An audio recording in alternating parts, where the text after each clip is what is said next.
All right, guys, this is the 13th. This is the 13th question of the challenge. Whoa, what do we do? All right, this is another simple question. So stay with me. I'm going to walk you through the whole process one step at a time. So, guys, let's get started. Question 13 out of 100. Now it says if 2 log y base 3 plus log x squared base 3 is equal to 4, then y is any of the option here. So we just want to make y the subject of this equation, right? And how do we even get started? Now, there are many ways you can solve this problem, but as much as you're correct with applying the rules, you're going to end up having the same answer like I'm going to get. So I want to start like this.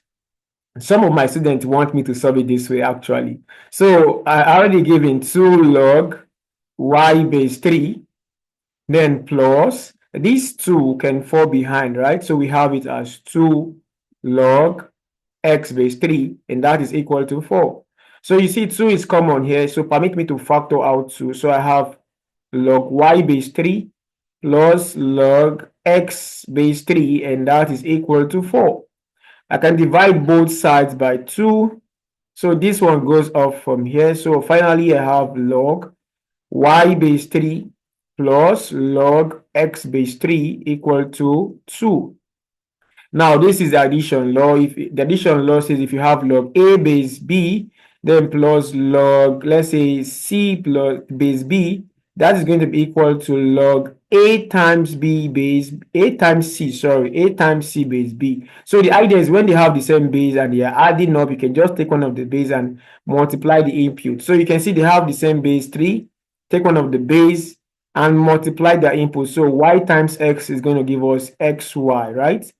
Yx and xy is the same thing, but I like to say xy because, alphabetically, s come before y alphabetically. That's why we like to see xy and not yx. So they are all the same thing, equal to 2.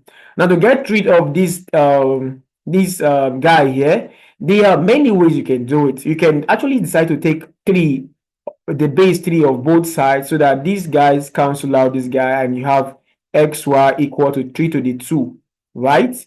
Or another way you can think of it, like the way I've been showing you how to go about this. You can also say to get rid of this logarithm, this 3 will take 2 as its power and equate it to the input. So xy is now equal to 3 to the 2. So they all work. I'm just giving you different possibilities on how to solve this problem so that you don't get limited. All right. So finally, what do we have right now? Xy is just equal to 9. And remember, we want to find y.